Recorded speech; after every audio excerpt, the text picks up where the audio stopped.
When the drums went silent, she was promised to another man. He was supposed to leave for London the next day. But the night the village drums went silent, they met by the river one last time. And what happened there would haunt 3 generations. In the heart of northern Ghana, surrounded by hills and gold-tinted soil, was a village called Pando. And in that village lived Amina Musa, a girl with laughter like river water and eyes that saw too much. She was born into a respected family of griots, storytellers trusted with the village's history. Her voice could silence rooms. Her words, even as a child, made chiefs pause. But Amina had one flaw. She believed in love more than duty. Her heart belonged to when the drums went silent too.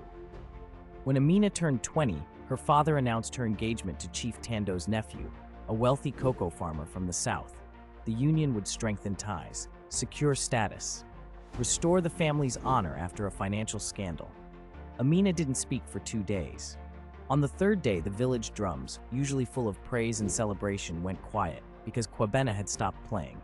Rumors flew. Some said he left the village, others whispered he had gone mad. But Amina knew where he'd be, the old river, the same place where they had first kissed, where she once braided cowries into his locks. She waited until sunset, covered herself in her mother's wrapper, and slipped out when the drums went silent 3. And for the first time in his life, Kwabena couldn't find a rhythm. He kissed her, deep, desperate, final. Then he whispered, "Tomorrow I leave for London, a music fellowship. I didn't tell anyone. I knew if I saw you, I'd stay." Tears slid down her cheeks. "So stay. If I stay, I'll become a bitter man with no purpose. If I go, maybe one day, I'll return as someone worthy of you."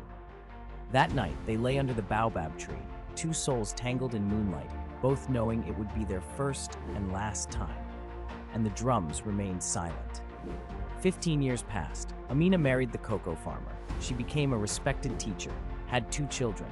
But every Harmattan, she would sit by the river, and when the drums went silent 4, she packed a small bag, lied to her husband, told her children she had a conference, and on a warm August evening, she slipped into the back row of a crowded theater. The lights dimmed. The first song began. No lyrics, just drums, deep, slow, haunting, and woven into the beat was her name. Amina. Over and over again, tears rolled down her face. He had remembered. After the concert, she waited at the stage door. The crowd was thick, reporters, fans. But when he stepped out, his eyes scanned the crowd like a man searching for a missing part of himself. Then he saw her, and everything stopped. He walked to her, no words. They stood face to face, and she whispered, "I never forgot you."